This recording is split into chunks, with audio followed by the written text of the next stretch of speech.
কওমি বিভাগ, এখানে যারা 6-এ পড়ে, আমরা 6-এ যাদের পড়াই, 5 এবং 6-এর ছেলেরা আপনাদের অল্প কয়েক মিনিটের ইংরেজি এবং আরবি বক্তৃতা দিতে চেয়েছে। এটা আমরা শিখাইনি, ওদের উস্তাদরাই কি শিখেছে আমি জানিও না। এটা আমরা একটু প্রদর্শনী বক্তৃতা তারা দেবে, আমি এটা একটু দেখার পরেই আমরা নামাজে চলে যাব ইনশাআল্লাহ তাআলা। ও 4-এর ছেলে, আল্লাহু আকবার। আমাদের মাদ্রাসার কিতাব বিভাগের ক্লাস 4-এর ছেলে, ওরা আপনাদেরকে ইংরেজি এবং আরবিতে বক্তৃতা দিয়ে শোনাবে। আলহামদুলিল্লাহ, আলহামদুলিল্লাহিল্লাযী মান্না আলা ইবাদিহি বিনিআমিন কাসীরা ওয়াসসালাতু ওয়াসসালামু আলা মান লা নাবিয়্যা বা'দা। আহিব্বাইল কিরাম, আওয়ালান নাশকুরুল্লাহ রাব্বাল আরশিল আযীম মালিকাল উমুরি ইয়াউমিদ্দিন الذي جعلنا أشرف أنامه واختارنا لدينه واصطفانا لتعلم لغة أهل الجنة والنعيم، ثم نشكره شكرا على ما وفقنا للقيام بعقد هذه الحفلة المباركة الكريمة. أيها المستمعون الكرام، الآن يضع القدم على منصبة الخطاب ويشرفنا بتقديم اللغة العربية ابننا المفضل تلميذ الصف الثاني من قسم الكتب بجامعة السنة، حافظ محمد عبد الغفار. حافظ محمد عبد الغفار، فليتفضل مشكورا.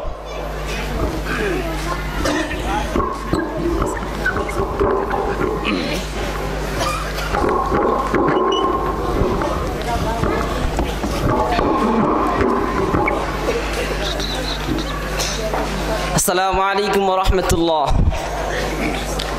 إن الحمد لله، الصلاة والسلام على من لا نبي بعده وعلى آله وأصحابه أجمعين، وبعد. فيا رئيس الحفلة ومديرها البارعة ومستمعون الكرام، يسرني أن أقدم إليكم محاضرة عربية حول الموضوع أسلوب دعوة النبي صلى الله عليه وسلم.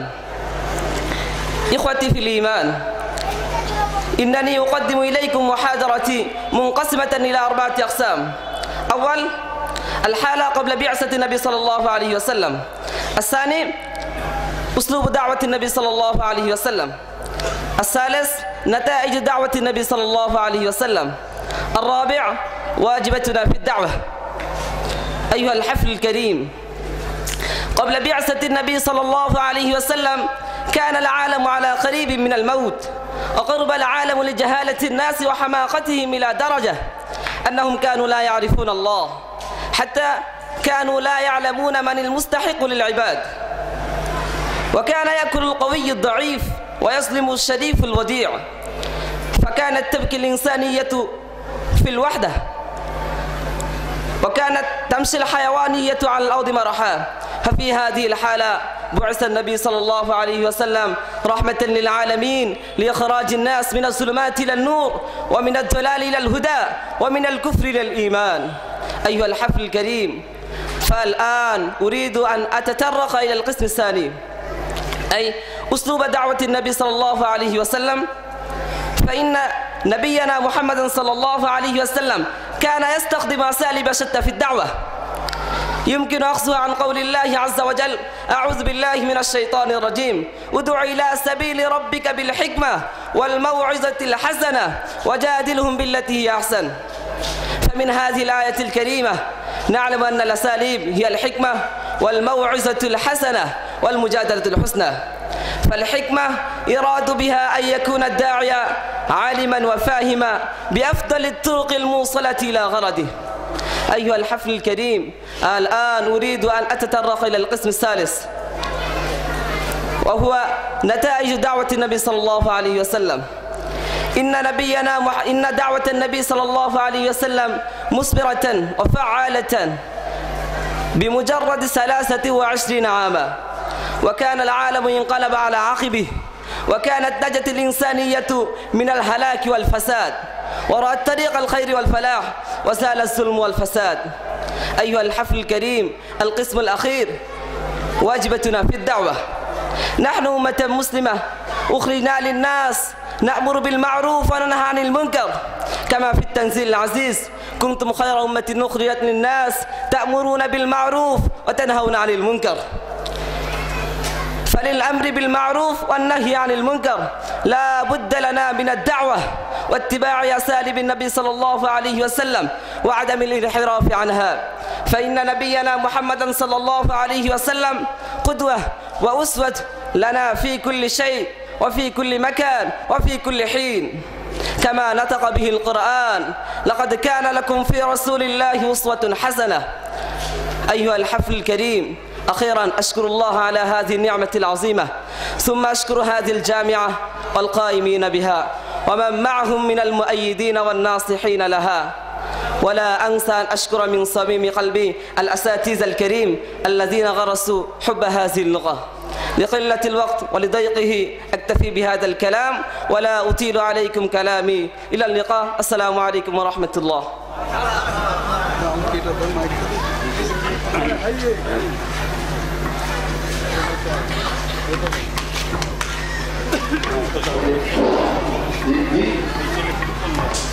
এর ছেলে আমাদের এখানে হাফেজ হয়েছে, কিন্তু এমনি পড়ে কিন্তু বোর্ড থেকে ওদের ভাই বোন ডুবাই এই আরবিতে রাসূলুল্লাহ সাল্লাল্লাহু আলাইহি ওয়াসাল্লাম দাওয়া পদ্ধতি বললো। আপনারা অনেক আরবি বোঝেন না, কিন্তু আমি কিন্তু মহাপুরুষ যারা আরবি বোঝে। আমাদের দেশের অধিকাংশ মানুষ আরবি আলেম আরবি বলতে পারে না। আরবি বাচন ভঙ্গি যেটা, ওর আরবি বাচন ভঙ্গি, কথা বলার ভঙ্গি দেখুন আরবি থাকলে খুশি হয়ে এসে ওকে প্রাইজ দিয়ে দিত। মাশাআল্লাহ, বাচন ভঙ্গি খুবই সুন্দর।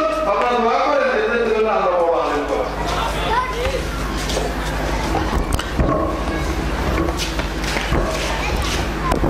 جزاه الله أحسن الجزاء على ما أفادنا من كلمات نافعة وإرشادات غالية. أيها المستمعون الكرام، هذا الولد الذي ألقى عليكم الخطبة باللغة العربية معرفته باللغة العربية 15 شهرا فقط.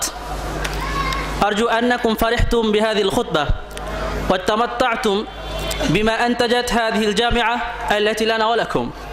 أيها المستمعون الكرام، إننا نتمنى له الفلاح والنجاة في الدنيا والآخرة، ونسأل الله رب العرش العظيم أن ينفعنا بعلمه. প্রিয় উপস্থিতি, আমাদের আরেকটা ঘোষণা ছিল যে আমাদের একই ক্লাসের ছাত্র আরেকজন আপনাদের সামনে একটু ইংরেজিতে কিছু বলবে। আমি তাকে এখন মঞ্চে আহ্বান করব। Dear audience, now a speech is going to be declared by a student of Jamiatul Sunnah, who studies in the first year of Madani course, about the ideal life of Prophet sallallahu alaihi wasallam according to these reasons. I call Hassan on the stage for discussing something in this matter. I call Hassan.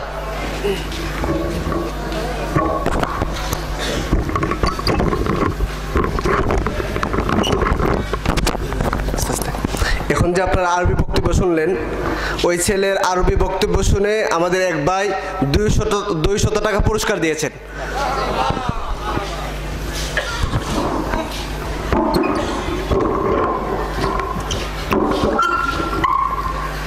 السلام عليكم ورحمة الله. الحمد لله الذي خلق العلم والجهل وخلق النور والظلمات وخلق الشمس والقمر وخلق السماوات والأرض وما بينهما وخلق الموت والحياة ليبلوكم أيكم أحسن عملا. أما بعد, at first I will thank the respectable chief of this congregation, the great scholars of Islam, the teachers who are equal to my father, the students of Jamia, and dear audience who has come from different villages, towns, and many other parts of the country. And count our praise to God who has given us strength to take part in this program. Dear audience, actually we are in a civilization to know Allah subhanahu wa ta'ala. Nowadays, to cure this world affected by different heinous crime, we should save our youth generation to make them aware about a severe condition to forget Allah subhanahu wa ta'ala, whose best model is the ideal life of great Prophet sallallahu alaihi wasallam. He said such a code of socialism which was full of different types of heinous crime like gambling, women oppression, drinking of different disallowed things, bearing the female child alive, and many other things that can't be described at this moment. This age is known as the age of Ayyam al-Jahiliyyah. This age was in such a trouble when people did not know what to do, how to know Allah subhanahu wa ta'ala. At this time, the great Prophet sallallahu alaihi wasallam came among them, was the last and the one of the best character and the establisher of best ideal amongst all who came before him and will come till the day of judgment. He was able to form a social or society which was different from different types of heinous crime.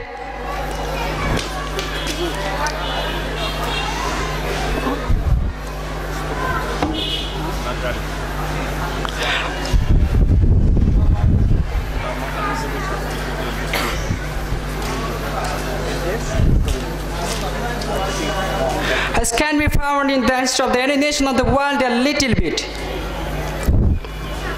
Dear audience, you can ask me that, which student made this impossibility to possible? The name of that student is the Holy Quran and the Sunnah of Rasul. Dear audience, Jamiat al-Sunnah is going forward day by day.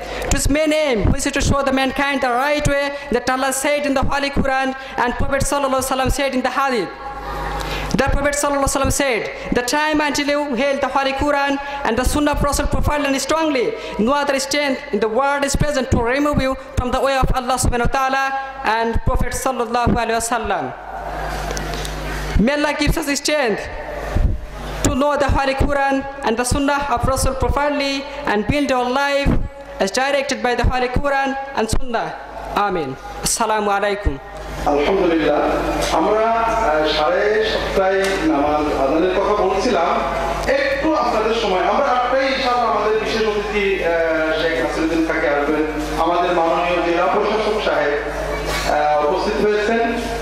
তিনি আলেম নন যে এলমি দাওয়াত দেবেন, কিন্তু আমি অনেক মানুষ আছেন যারা আলেম না হলেও অনেক আলেমের চেয়ে আমি তাদের মহব্বত করি, তাদের সততা নিষ্ঠার কারণে অনেক মানুষ। আমি অনুরোধ করব আমাদের জেলা প্রশাসক সাহেব অল্প সময়ে আমাদের উপস্থিতির জন্য একটা কথা বলবেন। আউযু বিল্লাহি মিনাশ শাইতানির রাজিম, বিসমিল্লাহির রহমানির রহিম, ওয়া নাহমাদুহু ওয়া রাসূলুল করিম, আম্মা বাদ। আজকের এই 3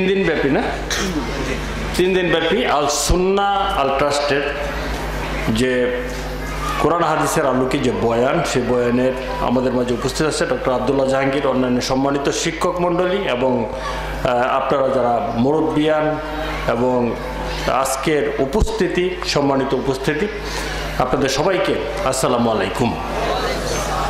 আমি উম্মি মানুষ, আমি অত্যন্ত খুশি হয়েছি যে একটি ছেলে আরবিতে কথা বলেছে, আরেকজন ইংরেজিতে কথা বলেছে, এবং আমরা এটাই চাই যে যারা হাফিজ হবে, এই হাফিজরা শুধু মুখস্থ করবে না, তারা কি জিনিস মুখস্থ করেছে এটা নিজেদেরকে যেমন জানতে হবে, অন্যদেরকে জানতে হবে।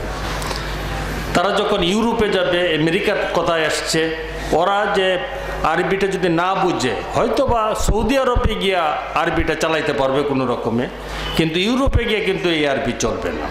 আমরা এই বিশ্বটাকে যদি একটা একটা যদি গ্রাম হিসাবে ধরি, তাহলে আমার এই যে আরবিক যে হাফিজ হইল, তাকে ইংলিশ জানতে হবে, তাকে অন্যান্য ভাষা জানতে হবে, তাকে উর্দু জানতে হবে, তাকে হিন্দি জানতে হবে, তাহলে ওই মানুষকে সে বুঝাতে পারবে না। সে এই যে আল্লাহ রাসূলের যে আমাদের কোরআন শরীফ আছেন, হাদিস আছে, সেইগুলো যদি অন্য মানুষকে আমি যদি দাওয়াত না দিতে পারি, এখন আমি তাকে সেইভাবেই আমি দাওয়াত দিব যে দাওয়াত সে বুঝবে। এখন এই যে একজনে আরবিতে কথা বলল, আপনারা কি বুঝছেন কি না বুঝছেন আমি জানি না, কিন্তু আমি খুব কম বুঝছি। খালি বুঝতে পারছি ঈমান, রাসূলুল্লাহ সাল্লাল্লাহু আলাইহি ইসলাম, কোরআন, এই সমস্ত কয়েকটা কথাবার্তা বিচ্ছিন্নভাবে বোঝা গিয়েছে, তাই নাকি? এর বেশি তো আমরা বুঝি নাই। আর ইংলিশে যেভাবে বলছে সেইটাও একেবারে সে কোনো স্পষ্ট দেয় নাই, ভাঙ্গিয়ে ভাঙ্গিয়ে বলে নাই। সুতরাং তাকে কমিউনিকেটিভ যে ইংলিশ আছে সেই ইংলিশের মাধ্যমে বুঝাইতে হবে যে আমি এইটা বলছি, আমার কোরআনে এই আছে, আমার হাদিসে এই আছে, এইটাকে ট্রান্সলেট করতে হবে ইংলিশে। তাহলে এই বিধর্মী লোক যেটা আছে সেটা বুঝবে যে কোরআন কত মধুর, কোরআনের যে দিক নির্দেশনা সেটা কত জরুরি একটি মানুষকে বেহেশতে যাওয়ার জন্য। তো যাই হোক, আমি এত বেশি করি না, বুঝিও না। আর এই আরবির গ্রামার না জানার কারণে আরও সুবিধা হয়। কিন্তু এটার হুজুরদের কাছে আমি বলি যে আমাকে একটু গ্রামারের ব্যবস্থা করে দেন, যাতে আমি শুদ্ধভাবে এই যে আরবিটা পড়লাম সেটা বুঝতে পারি। তাদের একজন হুজুরের কথা বলেছে, হুজুর না, একজন শিক্ষকের কথা বলেছেন যে এই ইংলিশে উনি পড়াচ্ছে, সুলাইমান সাহেবের কথা বলেছে। He is very known to me. সে এক জায়গায় শিক্ষক ছিলেন একটি সরকারি কলেজের, তখন সরকারি ছিল না, সেই জায়গায় আমি চাকরি করেছি, সেই সূত্রে তার সাথে আমার পরিচয়। এখানে এসে বুঝলাম যে তার বাড়ি ঝিনাইদহ। এরপর আরও পরিচয় হলো। সে খুব ইংলিশে খুব ভালো এবং অ্যারাবিক লাইনে সে খুব ভালো। আমি বিশ্বাস করি যে আমাদের যারা হাফেজ আছে তাদেরকে সে ভালো ইংরেজি পড়াতে পারবে এবং গ্রামারের যে সাইডটা আছে সেটা ভালো করে বুঝাতে পারবে। তো যাই হোক, আমি আপনাদের অনেক সময় নষ্ট করে ফেলছি। একটি কথা সত্য, এইটা বুঝেছি যে সূরা বাকারাতেই আছে যে জিন এবং ইনসানকে আল্লাহ তাআলা সৃষ্টি করেছেন কিসের জন্য? ইবাদত করার জন্য। অল ইনস অ্যান্ড জিন লিয়াবুদু করেছেন। আমার সমস্যা হচ্ছে যে আমি পড়ি কিন্তু মনে থাকে না আর কি, যেহেতু আমি গ্রামার জানি না। সুতরাং হুজুর আমার সম্পর্কে বাড়িয়ে বাড়িয়ে কথা বলেছে, এটার উপযুক্ত আমি না, যোগ্যতাও আমি রাখি না। তবে একটি জিনিস বুঝি যে আমার কি কাজটি করা উচিত, কি কাজটি করা উচিত না। আমি যখন কোনো কাজ করি আমার বিবেক আমার সাথে থাকে। আমি যখন স্টেপ দেই তখন আমি চিন্তা করি যে আমার এই স্টেপ, এই পদক্ষেপ, এটাকে ঠিক দিচ্ছি না বেঠিক দিচ্ছি। এর মধ্যে আপনারা যারা এই জায়গায় আসছেন, আমার অনেক কাজ আপনাদের পছন্দ হবে না, কারণ আপনারা একমুখী চিন্তা করেন, আমাকে অনেকমুখী চিন্তা করতে হয়। যে গান বাজনা করার জন্য পারমিশন নিতে আসবে তার কথা আমাকে চিন্তা করতে হবে যে আইনে তাকে পারমিশন দেওয়ার কথা বলা আছে কিনা। কিন্তু আপনার কাছে এই কাজটি বলবে যে ডিসি সাহেবকে ভালো বলা হয়, উনি তো যাত্রা গানের পারমিশন দিয়েছে, কথা হচ্ছে। কিন্তু ওই বেচারা যখন বলবে যে আপনি যে আমাকে যাত্রা গানের পারমিশন দিচ্ছেন না, আইনে তো এটা বলা আছে, আপনি না করেন কেন? কথা বুঝতে পেরেছেন?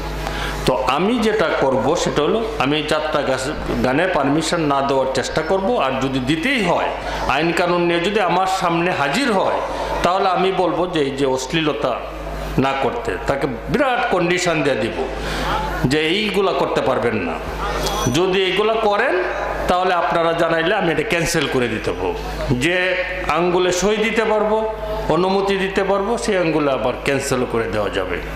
সুতরাং এইটা হুজুর আরও বলেছেন যে আপনাদের এই বাচ্চা কাচ্চা, উনি ইসলামিক ইউনিভার্সিটির বাস পুড়িয়ে দেওয়ার কথা বলা আছে, যে ওনাদের ছাত্ররা, আমি যদি এখন হুজুরে বলি যে আপনাদের ছাত্ররা কি শিখাইছেন, যে একটা ছাত্র অ্যাক্সিডেন্টে মারা গেছে আর 35টা বাস পুড়ে ফেলছেন, উনি বলবে যে তার বাপ মা শিখায় নাই, আমরা ঠিকই আছি। আমি বলবো যে বাপ মাও ভুল করেছে, আপনারাও ভুল করেছে, দুইটাই সত্য। সুতরাং আমরা আমাদের প্রত্যেকটি সন্তানকে নীতি, নৈতিকতা, শুদ্ধ চার কৌশল, যাতে তারা সত্য কথা সবসময় বলে, নীতিবোধ নিয়ে চলে, গুরুজনকে শ্রদ্ধা করে, শুদ্ধ মানুষ হিসাবে নিজেদেরকে প্রতিষ্ঠিত করে। আমরা হুজুরে যেমন ছেলেদেরকে আরবি শেখাচ্ছে, আমরা বাংলাও শেখাচ্ছি, আমরা ইংরেজিও শেখাচ্ছি, কিন্তু আমরা সব কিছুতেই বলি যেহেতু আমরা মুসলমান হিসাবে আমার কিছু বিধিনিষেধ আছে। আজকে যদি আমি জাপানের কথা চিন্তা করি, কোরিয়ার কথা চিন্তা করি, আমরা যদি ইউরোপের কথা চিন্তা করি, তাদের সাথে আমাদের চালচলন মিলবে না, কারণ তাদের ধর্মীয় অনুশাসন আমাদের মতো না। আমাদের হাদিস কোরআনের আলোকে আমাদের চলতে হবে, তারা এসব বালাই নাই। আজকে বুদ্ধিস্টরা সাপও খাবে, মদও খাবে, ব্যাঙও খাবে, সব কিছু খাবে, কিন্তু আমি খেতে পারবো না। আমার কোনটা মাকরু আছে, কোনটা হারাম আছে, কোনটা হালাল আছে, সেগুলো বাজ বিচার করে চলতে হবে। সুতরাং আপনি আপনার ছেলে মেয়েকে আপনার পরিবার থেকে শিক্ষা দিবেন, সে কীভাবে চলবে, সে শুদ্ধভাবে বেড়ে উঠবে কিনা, সে আসলভাবে মানে নীতি নৈতিকতা, ভ্যালুস, ইথিক্স এইগুলো সে মানবে কিনা। এইগুলো যদি পরিবার থেকে সে 50-60% শিখে, বাকিটা যারা আমাদের স্কুলের টিচারবৃন্দ আছে, যারা মাদ্রাসা শিক্ষক মণ্ডলী আছেন, তারা যদি শিক্ষা দেয়, তাহলে একটি মানুষ সুস্থ হয়ে যাবে, একটি মানুষ সঠিকভাবে চলবে। আমি অত্যন্ত খুশি হয়েছি। আমি গতবারও এসেছিলাম, হুজুরের দাওয়াত দিলে আমি তো আর ফেলতে পারি না। আরেকটা লাভও আমার আছে, আমি মনে করি যে মরার পরে তো জবাবদিহিতা করতে হবে না? তখন তো বলতে পারবো যে না, এই আল সুন্নাহ ট্রাস্টে আমি 2 দিন গিয়েছিলাম 1.5 বছরের মধ্যে, সুতরাং এই উসিলা আল্লাহ আমাকে মাফ করে দাও, ভুল তো আমি করেছি। কি বলেন আপনারা? তখন আপনারাও যদি কেউ সাক্ষী দেন, না এই ডিসি সাহেব তো গেছিল, সুতরাং মাফ করে দেন তাদেরকে। সুতরাং এই আশা নিয়েই আমি আসছি। তো আপনারা আমার জন্য দোয়া করবেন, আমি যেন ইনসাফ মতো চলতে পারি। আমার ভুলভ্রান্তি অনেক বেশি, আমার দায়িত্ব বেশি। সুতরাং এই দায়িত্বর মধ্যে থেকেও আমি যেন হালালভাবে রুজি রোজগারের মাধ্যমে চলতে পারি, আমি যেন ন্যায় বিচার অন্তত প্রতিষ্ঠা করতে পারি, আমি যেন দিনকে রাত না বলি, আমি যেন কালোকে সাদা না বলি। তেমনিভাবে আপনাদেরকে অনুরোধ করব, আপনারাও শুদ্ধ পথে চলবেন এবং শালীনতা রক্ষা করে চলবেন। আমরা অনেকেই বলি যে মেয়েদেরকে কাজ করবে না, মেয়েরা চাকরি করবে না, করবে। আমাদের বিবি খাদিজা রাদিয়াল্লাহু আনহাও সেনাপতি ছিলেন, ব্যবসা করেছেন, কিন্তু এটা কোনো অপরাধ নয়। অপরাধ হচ্ছে আমরা শালীনতা বিবর্জিতভাবে চলবো কিনা। আমাদের কোরআন হাদিসে শালীনতার কথা নিষেধ করা আছে, সেটা যদি আমরা আব্রু রক্ষা করে চলি, আব্রু রক্ষা করে যদি আমি কর্ম করি, কর্মের কথা আমাদের কোরআনেও বলা আছে। সুতরাং আমরা ওই জিনিসটি ভুলে যাব না, আমাদের বাল বাচ্চাও যাতে ভুলে না যায়, তারা যেন দাঁড়িয়ে প্রস্রাব না করে, সেই জিনিসটি আপনার শিক্ষা দিতে হবে পরিবার থেকে, সেই জিনিসটি শিক্ষা দিতে হবে আমাদের শিক্ষা প্রতিষ্ঠান থেকে। এগুলো আমাদের নৈতিক দায়িত্ব। আমরা যেন আমাদের দায়িত্বটুকু সম্পূর্ণভাবে পালন করি। হুজুর বলেছে যে আপনার ছেলে ভালো হইলে চলবে না, আমি বলি আর একটু বাড়িয়ে বলি যে আপনার সমাজকে ভালো করতে হবে। আপনার ছেলে ভালো থাকলেও কালকে নাও ভালো থাকতে পারে, কালকে অন্য খারাপ ছেলে তাকে নিয়ে যেতে পারে হাতে ধরে। সুতরাং আপনার ছেলে ভালো থাকতে হবে, আরও 10 জনের ছেলে ভালো থাকতে হবে। আপনি মসজিদে নামাজ পড়তে যাবেন, আপনার মহল্লা সবাইকে নিয়ে যেতে হবে। সুতরাং সমাজবদ্ধ মানুষ হিসাবে আমরা সবাইকে নিয়ে ভালো থাকব, সবাইকে নিয়ে শুদ্ধ পথে চলব, সিরাতুল মুস্তাকিম করব। হ্যাঁ, আমরা ডাল দিয়ে ভাত খাবো, গলায় কাটা লাগবে না, সোজা পথে চলবো, পথ হারিয়ে যাবে না। আপনাদের সবাইকে ধন্যবাদ, আমার জন্য দোয়া করবেন। আসসালামু আলাইকুম রহমতুল্লাহ। জি, একটু বসেন, আমরা আজান হচ্ছে, একটু নীরবে বসেন। এরপরে একটু দেরি হলো, আমরা অতিথিদের প্রোগ্রাম ডিস্টার্ব না করে আমাদের নুরানি মাদ্রাসার ছাত্রদের ছোট্ট একটু প্রদর্শনী আজানের পরেই নামাজের আগে দিয়ে দেবো। এরপরে ইনশাআল্লাহ জামাত জি জামাত এখানে শেষ করেই আমরা তাড়াতাড়ি জামাত করে নেবো, চেষ্টা করবো ইনশাআল্লাহ।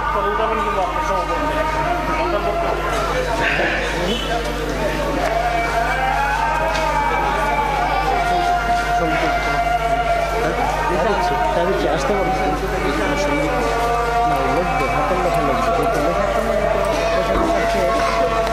থাকা ভালো না। আচ্ছা স্যার, সঙ্গে আমাদের নুরানি শিক্ষা ব্যবস্থায় ছোট বাচ্চাদের পড়া এবং লেখা, এটা একটু আপনারা এখানে দেখবেন। আর এইভাবে বলি, যেটা মাননীয় ডিসি সাহেব বলছিলেন, আমাদের কিন্তু একটা ইচ্ছা আছে প্রচন্ড, সেটা হলো আমাদের এই শিক্ষা প্রতিষ্ঠানকে পুরোটা ইংলিশ মিডিয়াম মাদ্রাসা ছাত্র ফারহান সাদিক, সে সূরা ফাতিহা লেখছে, ক্লাস 2, খেয়াল করেন, ক্লাস 2 ছেলে সূরা ফাতিহা লেখছে। আপনারা শুধু তাকিয়ে দেখবেন, বাংলা ইংরেজি সবই। এরা আমাদের এখানে নুরানি ব্যবস্থা 4-5 মাস চালু করেছে। এই ক্লাস 2 ছেলেটা পড়ছে। এর সূরা ফাতিহা লেখাটা আপনাদের সামনেই লেখা, ওদের মনে করতে পারেন যে হ্যাঁ লেখলো, নইলে আবার বলবেন আগে লিখে নিয়ে আসছে কিনা। আপনাদের বলছিলাম গতকাল বোধহয় যে ওদের হাতে লেখাগুলো ওখানে দেখবেন লেখা আছে, ওখানে ক্লাস 2, 3, 1 বিভিন্ন ছেলেদের হাতের লেখা ওখানে টাঙানো আছে, আপনারা দেখতে পারবেন। এখানে অবাক এই লেখাগুলো আন্তরিকতার সাথে শেখানো হয়, তো মিশনারি আবেগ নিয়ে শেখানো হয়, যে কারণে ওদের পড়ালেখা অনেক বরকত হয়।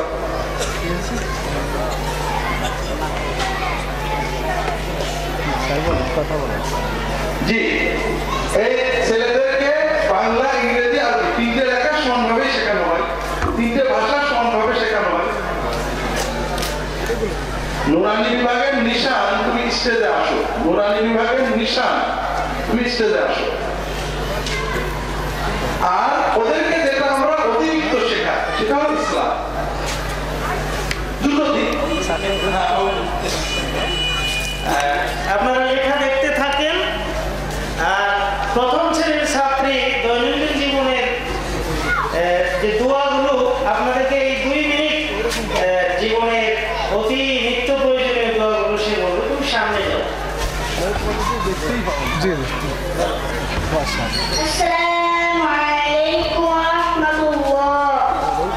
মাসআলা অজু করার তরিকা, অজু তাহিয়াত করা সুন্নাত, বিসমিল্লাহ করা সুন্নাত, দোনো হাতের কবজি সহ তিনবার দোয়া সুন্নাত, তিনবার মেসওয়াক করা সুন্নাত, তিনবার কুলি করা সুন্নাত, তিনবার নাকে পানি দেওয়া সুন্নাত, সমস্ত মুখ তিনবার দেওয়া সুন্নাত, ডান হাতের কনুই সহ তিনবার দেওয়া সুন্নাত, বাম হাতের কনুই সহ তিনবার দেওয়া সুন্নাত, দোনো হাতের আঙ্গুলি খিলাল করা সুন্নাত, সমস্ত মাথা একবার মাসহ করা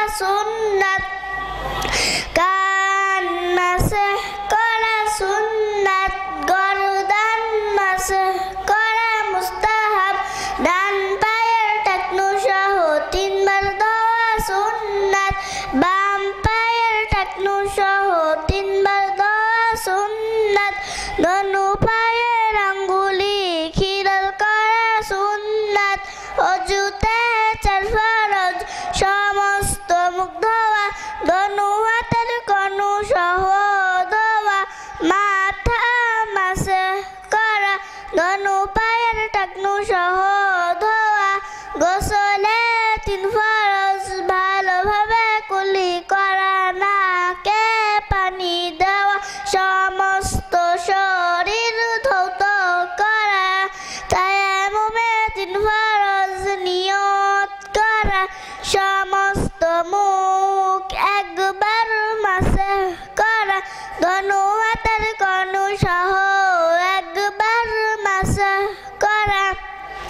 অজু ভঙ্গের কারণ 7টি, পায়খানা বা পেশাবের রাস্তা দিয়া কোনো কিছু বাইর হওয়া, মুখ ভরিয়া বমি হওয়া, শরীরের কোনো জায়গা হইতে রক্ত, পুজ, পানি বাহির হইয়া গড়িয়ে পড়া, থুতুর সঙ্গে রক্তের ভাগ সমান বা বেশি হওয়া, চিদ বা কাত হইয়া হেলেন দিয়া ঘুম যাওয়া, পাগল মাথারও অযতন হইলে, নামাজের উচ্চাসনে হাসিলে, নামাজের বাহিরে এবং ভিতরে 13 ফরজ, নামাজের বাহিরে 7 ফরজ, শরীর পাক, কাপড় পাক, নামাজের জায়গা পাক, সতর ঢাকা, কেবলামুখী হওয়া, অক্তমত নামাজ পড়া, নামাজের নিয়ত করা, নামাজের ভিতরে 6 ফরজ, তাকবীর, তাহলিল বলা, খাড়া হইয়া নামাজ পড়া, কেরাত পড়া, রুকু করা। মাশাআল্লাহ, এইভাবে সে বলতেই পারবে। আলহামদুলিল্লাহ বলেন মারহাবা। যে মাত্র ক্লাস 1-এর নুরানির ক্লাস 1-এর একটি ছাত্রী এবং মাত্র 4 মাস পড়েছে, মাত্র 4 মাস পড়েছে এখানে। বাংলা, ইংরেজি, আরবি সব কিছুই চমৎকার পারছে। এই জন্যই বারবার আপনাদেরকে আমরা এটা কেন বলছি, আজকে জাতির যে অবক্ষয়, এই অবক্ষয়ে আমাদের শিশুদেরকে যদি আমরা ছোটোকালে মোরাল না করতে পারি, আদর্শবাদী না করতে পারি, বড় হলে পারবো না। এই জন্য আপনাদের কাছে আমাদের বিনীত অনুরোধ, আমাদের জানুয়ারির 3 তারিখ থেকে নুরানির ভর্তি ক্লাস শুরু হয়ে যাবে। এর আগে আপনারা আপনাদের বাচ্চাদের ভর্তির ব্যবস্থা করবেন। সকালে আসবে, বিকাল 4টায় যাবে, দুপুরের খানা একসাথে দিবেন, সারাদিন পরে বিকালে বাড়ি চলে যাবে। এতেই আর কোনো বাংলা, ইংরেজি, অঙ্ক, প্রাইভেট টিচার কোনো কিছু বাসায় লাগবে না, এখানেই সব কমপ্লিট হবে ইনশাআল্লাহ। আপনারা আপনাদের বাচ্চাগুলোকে ভর্তি করে দেবেন। আলহামদুলিল্লাহ, নুরানি সম্বন্ধে স্যার তো অনেক কথাই বলে দিয়েছেন, এরপর আর কথা বলার প্রয়োজন হয় না। তারপরেও আমাকে কিছু বলার নির্দেশ করছে, বিধায় আপনাদের সামনে দুটো কথা বলার চেষ্টা করব। আপনারা গত দুদিনও দেখেছেন নুরানির কিছু কিছু অংশ দেখানো হয়েছে, আজও দেখতেছেন। এই নুরানি বাংলা ইংরেজির সমন্বয়ে একটা শিক্ষা ব্যবস্থা, যা ইতিমধ্যে সারা বাংলাদেশ একটা আলোড়ন সৃষ্টি করছে, যার কিছু নমুনা আপনারা এই মুহূর্তে উপলব্ধি করতে পারতেছেন। তো এই বাচ্চা যে মাসালাগুলো বলছে দেখেন, আজকে আমাদের মধ্যে অনেক মুসলমান আমরা পাবো ওজুর ফরজ কয়টা আমরা জানি না, গোসলের ফরজ কয়টা আমরা জানি না, নামাজ যেটা আমরা পড়ি, নামাজের ফরজ 13টা আছে, আমাদের অনেকেরই জানা নেই। নামাজের ওয়াজিব 14টি আছে, আমাদের অনেকেরই জানা নেই।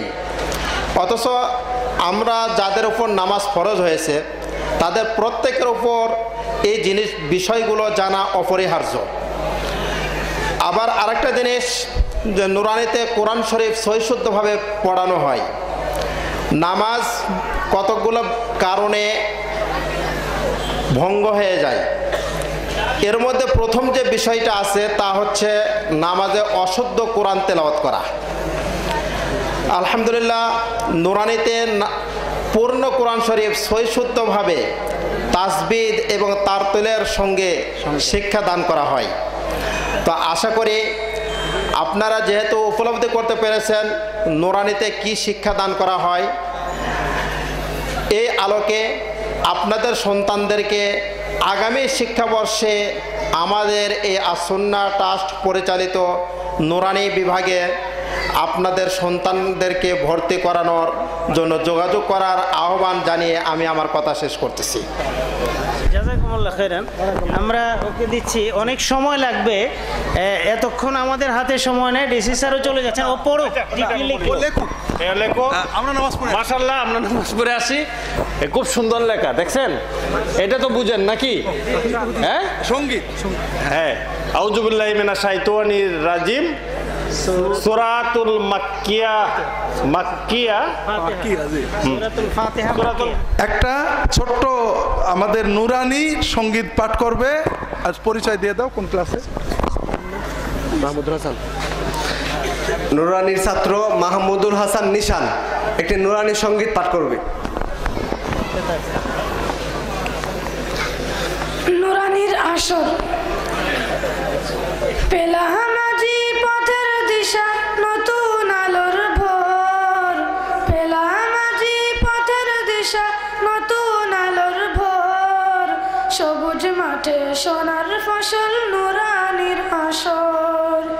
সবুজ মাঠে সোনার ফসল, নুরানির আসর। পেলাম আজি পথের দিশা, নতুন আলোর ভোর।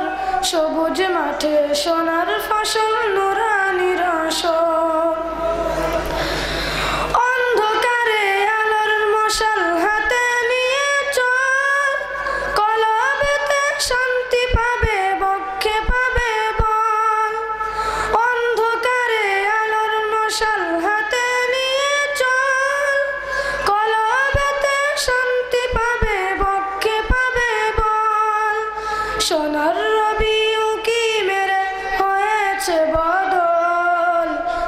সবুজ মাঠে সোনার ফসল নুরানির আসর পেলাম আজি পথের দিশা নতুন আলোর ভোর সবুজ মাঠে সোনার ফসল নুরানির আসর রঙের দুনিয়াতে কেহ থাকতে পারবে না আমল নামা ছাড়া কিছু বাকি রবে না রঙের দুনিয়াতে কেহ থাকতে পারবে না আমল নামা ছাড়া কিছু বাকি রবে না নাই কেন আজ অনুভূতি ঘুমেতে বিভোর সবুজ মাঠে সোনার ফসল নুরানির আসর পেলাম আজি পথের দিশা নতুন আলোর ভোর সবুজ মাঠে সোনার ফসল নুরানির আসর নবী মদের নেতা কুরআন মদের সংবিধান নবীর সুন্নাত রাস্তা মদের জান্নাতের স্থান নবী মদের নেতা কুরআন মদের সংবিধান নবীর সুন্নাত রাস্তা মদের জান্নাতের স্থান সহজ হবে পাষাণ মদের কঠিন হাসর সবুজ মাঠে সোনার ফসল নুরানির আসর মারহাবা